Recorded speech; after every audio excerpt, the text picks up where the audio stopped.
E aí, galera, tudo bom? Vamos continuar falando sobre o nosso assunto da aula passada, contra o Estado Franco-Brasileiro. Já resumimos, agora a gente vai dar uma complementada e uma reforçada, bem breve, tá bom?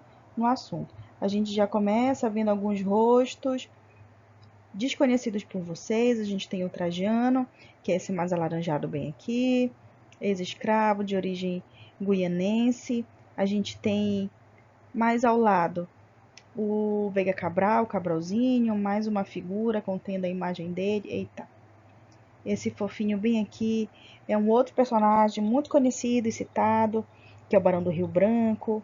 Nós apresentamos para vocês aqui o que foi discutido na última aula, a importância da elaboração de mapas, principalmente para o governo francês dizer para os portugueses: olha, eu conheço a área, eu sei bem os rios, isso é meu, vocês abandonaram.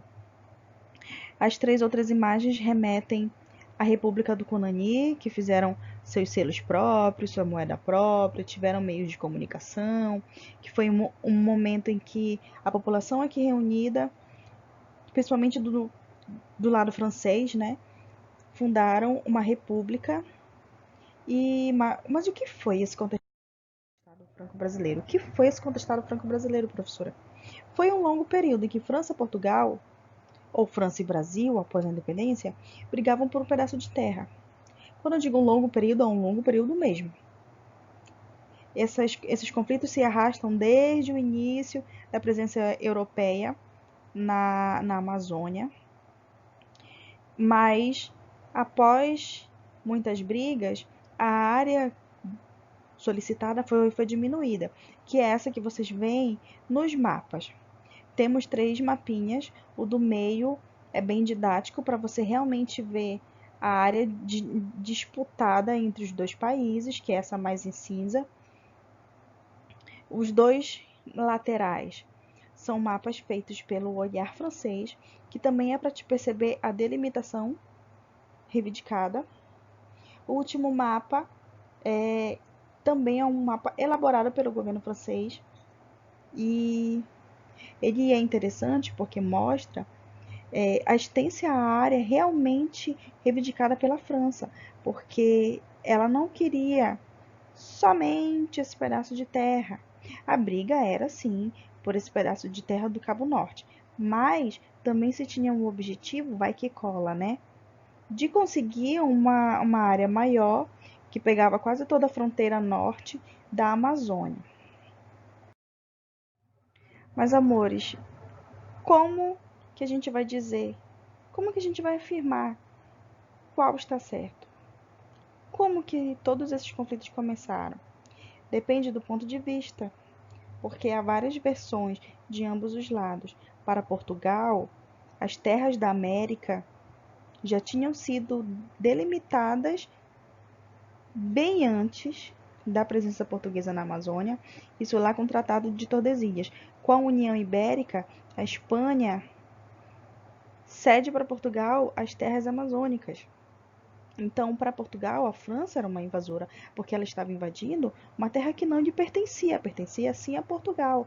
Só que para a França, lembra quando a gente viu os mapas que o governo francês mandava fazer mapas milimétricos praticamente sobre a região do contestado, sobre o Cabo Norte?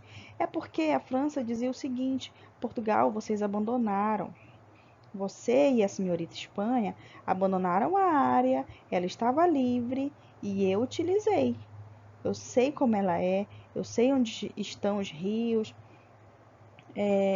E outra coisa, vocês não me deram um pedaço quando dividiram as Américas com o Tratado de Tordesilhas. Vocês foram ambiciosos.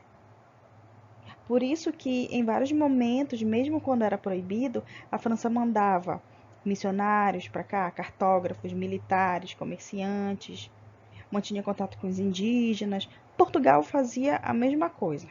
Mas a gente não ouve muito que a França fazia isso, e na verdade ela fazia, o que não quer dizer que ela era uma invasora. No olhar de Portugal, sim. Não quer dizer que Portugal era invasor. No olhar francês, sim. Veja a diferença?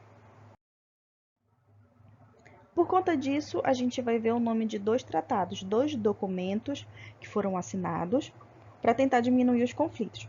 Primeiro, no início do século XVIII, foi assinado o Tratado Provisional, que dizia o seguinte, mano, França e Portugal.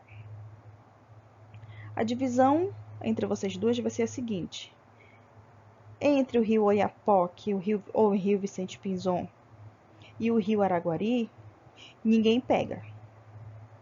Nesse pedaço de terra bem aqui, extenso, ninguém podia mexer. Eu tô falando, não podiam vir atrás de escravos, não podiam vir atrás de militares desertores, trazer exército, implantar aldeamentos, vilas, não podia. Esse lugar aqui, delimitado que vocês estão vendo, nem França, nem Portugal podia vir. Era uma área em litígio, é por isso que a gente vai ver a presença depois de muitos grupos sociais, como escravizados, por exemplo. Um pouquinho depois foi assinado o Tratado de Utrecht, que beneficiava muito mais Portugal, porque aumentava sua área de dominação, onde dizia o seguinte, tá, França aceita, a delimitação entre Guiana Francesa e terras portuguesas vai ser sim o rio Oiapoque. Tu acha que a França vai ficar feliz? Não. Não era só uma disputa de egos, era uma disputa em pleno período de expansão do capitalismo. Terras a mais, claro que vai significar gastos a mais, mas também vai significar mais exploração, mais trabalho escravo, mais lucro para quem conseguisse esses pedaços de terra. Por isso que Portugal não largava o osso, não cedia, e a França também não cedia. Reforçando o que foi já assinalado anteriormente, que mesmo com as proibições, tinha a presença de diversas pessoas, tanto de origem francesa quanto de origem portuguesa na região. Isso antes e depois da descoberta do ouro. Tu sabe que no Amapá, durante esse período chamado o Contestado Franco-Brasileiro, teve a descoberta do ouro no Amapá, que não existia o estado do Amapá, mas vamos pensar assim. E aqui foi o primeiro lugar na Amazônia, não no país inteiro, na Amazônia, a se achar ouro. Que tipo de pessoas eram essas? Indígenas que circulavam, fugiam dos portugueses e iam para o lado francês.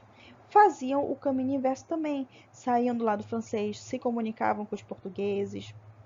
Escravizados, tanto indígenas quanto africanos, também fugiam para a área contestada, porque teoricamente ninguém podia vir atrás. Libertos também, isso após a descoberta do ouro, religiosos, muitos missionários circulavam, jesuítas, a França implantou pequenos aldeamentos, pequenas missões, perto do rio Oiapoque, na fronteira com a Guiana Francesa, soldados desertores que desistiam de suas patentes, militares, que nem esse dito cujo bem aqui, que é o Cabral, os garimpeiros, comerciantes, paraenses fugidos da cabanagem, que foi um conflito que você vai ver com o professor de história, mas que afetou muito a dinâmica dos governos amazônicos. Então, para te ver que mesmo sendo uma área proibida, territorialmente, economicamente, para as coroas, alguns grupos vinham para cá em busca de esperança, sobrevivência, liberdade, uma nova vida.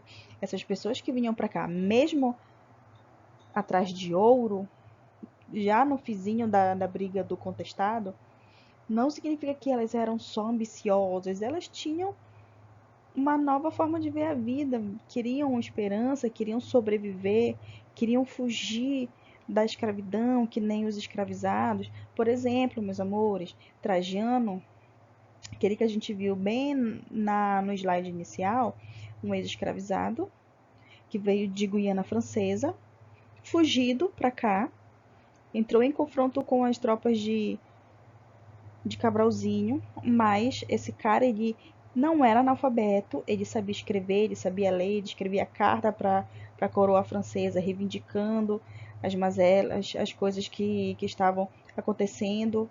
E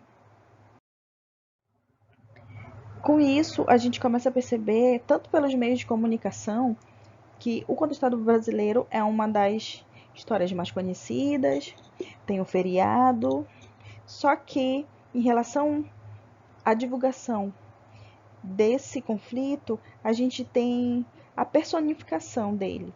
Só aparece a imagem do Cabralzinho. Tanto que o feriado é feriado de Cabralzinho.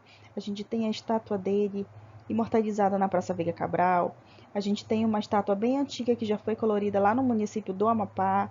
Essa última imagem, ela é importante para a gente ver o governo, tanto do estado quanto municipal, utilizando da história como meio de divulgação política. Aqueles que estão no poder, às vezes, decidem o que tu deve aprender e de que forma tu deve aprender a história. Mas mesmo com essa divulgação, será que tu sabe mesmo, que tu conhece a história? Será que tu sabe o jeito correto? Não vamos dizer assim, correto, correto, correto. Mas tu sabe mesmo a história sobre o contestado? Ou tu só reproduz aquilo que falam para você? Foi postado um vídeo, a gente não vai assistir, mas aquele vídeo que está postado na nossa plataforma, ele traz algumas informações que tu deve ficar atento, como diria minha avó, tu vai ficar cabreiro.